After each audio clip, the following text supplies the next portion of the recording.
Assalamualaikum warahmatullahi wabarakatuh. Alhamdulillah wassalatu wassalamu ala Rasulillah wa ala alihi wa ashabihi wa man wala ma ba'du. Kaum muslimin dan muslimat beserta grup Dirasat Islamiyah yang semoga senantiasa dirahmati Allah Subhanahu wa taala. Kita telah sampai pada penjelasan al-muallif al-Imam Abu Syuja' rahimahullahu taala perihal wanita secara global terbagi menjadi dua kelompok, perawan dan janda. Menurut penjelasan al-Imam Abu Syuja', dan itu merupakan mazhab Syafi'i, bahwa wanita yang masih berstatus sebagai perawan boleh dinikahkan dengan paksa oleh ayah kandungnya ataupun kakek yang merupakan ayah dari ayah kandungnya. Adapun kakek dari ayah ibunya maka dia bukanlah wali. Namun telah disampaikan bahwa penjelasan ini bisa dikatakan perlu ditelusuri lebih lanjut karena secara tinjauan dalil kurang begitu tepat untuk membuat satu kesimpulan hukum yang bersifat global bahwa semua perawan boleh dinikahkan dengan paksa, baik itu yang masih belia karena memang belum balik ataupun wanita yang sudah balik. Karena dalil-dalil yang ada hanya berkaitan dengan menikahkan wanita yang belum balik. Sehingga dalil ini boleh dikata lebih sempit cakupannya dibanding klaim yang dibuat atau kesimpulan hukum yang dihasilkan. Sehingga tidak ada keselarasan antara dalil dengan kesimpulan dari dalil.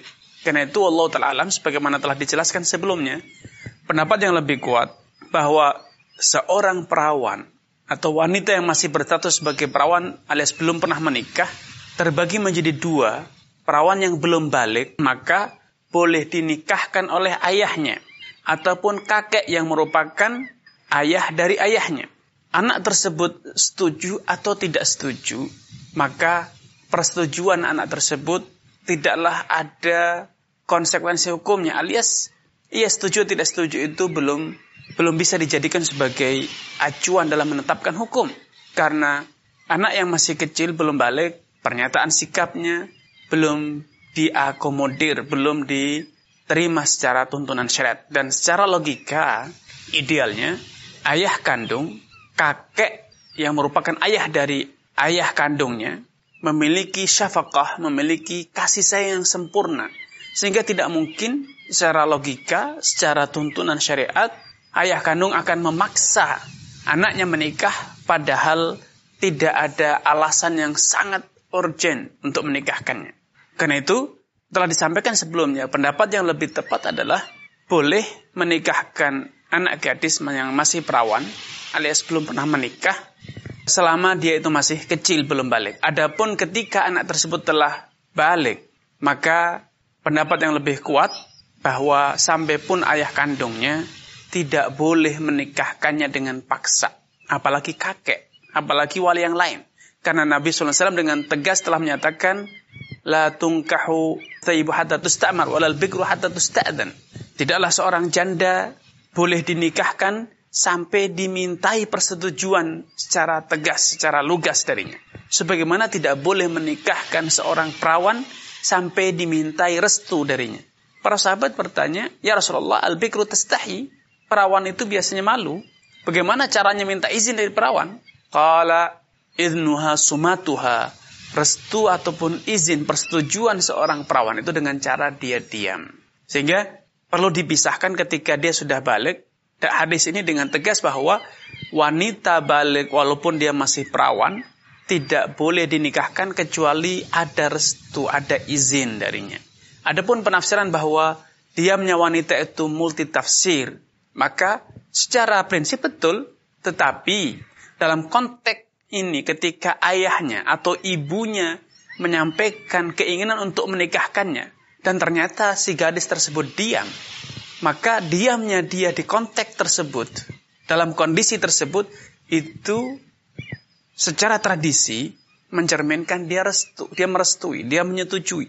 Kemudian bagaimana halnya bila dia malah menangis? Al-Imam Ibnu Qudamah serta yang lainnya, demikian pula Imam Nawawi serta yang lain, menjelaskan bahwa secara tradisi pula tangisan seorang gadis itu bisa dijadikan sebagai bukti bahwa dia setuju. Kenapa? Karena ketika dia menangis maka dengan mudah sebetulnya untuk mengetahui tangisan itu tangisan seorang gadis yang merasa senang sehingga dia setuju, atau tangisan seorang yang marah.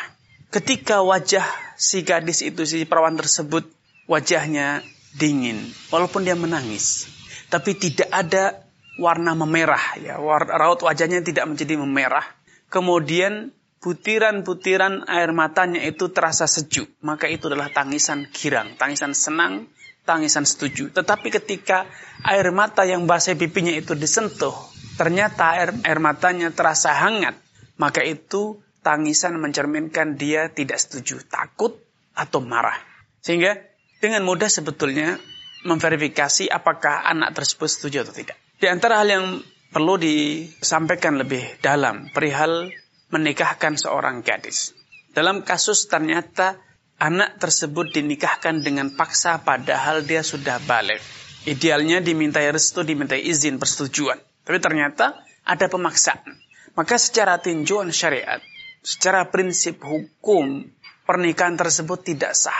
Alias, maksud dari kata tidak sah di sini, si wanita perawan tersebut yang sudah balik memiliki hak veto untuk menentukan sikap apakah dia akan kemudian menerima walaupun semula tidak setuju, tapi akhirnya dia mengalah dan menerima, atau tetap pada pendiriannya bahwa dia tidak menerima pernikahan tersebut. Sebagaimana yang terjadi di zaman Nabi SAW, ada seorang perawan, seorang gadis. Angkahani abi ibna akhihi liyarfa'a bi khasisatah. Katanya, dia mengadu kepada Nabi Rasulullah, ayahku menikahkan aku dengan keponakannya. Dengan tujuan agar apa? Tujuannya agar martabat, harga diri, status sosial keponakan ayah itu terangkat. Kenapa? Anak tersebut anak yang tidak dipandang, anak yang tidak punya status, kurang bermartabat di masyarakat. Sedangkan wanita ini wanita yang salihah. Sehingga dengan dinikahkan dengan wanita salihah, martabat lelaki tersebut akan sedikit terangkat. Maka Nabi SAW setelah mendapatkan pengaduan ini, beliau memberikan hak veto, memberikan kewenangan kepada si gadis tersebut untuk menentukan sikap, apakah dia akan merestui sikap ayahnya ataupun tidak. Dan ternyata si gadis tersebut akhirnya lebih memilih untuk merestui sikap ayahnya. Qala ajaztu ma sana abi, katanya, aku tetap menyetujui, tetap akhirnya merestui keputusan ayahku, yaitu menikahkan aku dengan keponakannya. Walakin li ta'laman nisa, akan tapi aku datang mengadukan perihal sikap ayahku yang menikahkan aku dengan paksa ini dalam rangka memberikan penjelasan, dalam rangka membuktikan kepada seluruh kaum wanita an laisa ilal abai minal amri syai'. Menjelaskan bahwa keputusan menikah itu bukanlah di tangan ayah, tetapi betul-betul harus dikembalikan kepada wanita yang akan menjalani rumah tangga tersebut, yaitu si anak. Walaupun dia masih berstatus sebagai seorang perawan. Karena secara logika hukum, seorang ayah tidak boleh memaksa putrinya untuk menjual kambingnya, atau menjual sapinya, atau menjual ayamnya. Apalagi memaksa putrinya untuk menikah dengan orang yang dia tidak suka. Sekedar seekor ayam saja yang dimiliki oleh putrinya tidak boleh dipaksakan agar dijual kepada orang lain dengan harga yang dia tidak suka. Atau mungkin anaknya memang tidak ingin menjual ayam tersebut.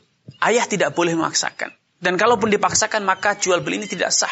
Karena syarat mutlak dalam jual beli adanya taradin, adanya kerelaan dari pemilik dan pembeli, penjual dan pembeli.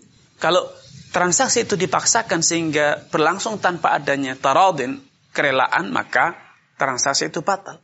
Kalau ini terjadi pada urusan seekor ayam, seekor kambing, sehingga para ulama Syafi'iyah pun sepakat bahwa transaksi itu tidak sah, maka secara logika hukum tentu lebih layak untuk dikatakan tidak sah pula pernikahan wanita yang dilangsungkan dengan terpaksa, ada paksaan, sehingga wanita yang dinikahkan tersebut tidak rela dan dia tidak suka untuk menjalani pernikahan tersebut. Ini pada kasus al-bikr, perawan. Ini yang bisa kami sampaikan pada kesempatan yang berbahagia ini. Kurang dan lebihnya mohon maaf. Billahi taufiq wal hidayah. Wassalamualaikum warahmatullahi wabarakatuh.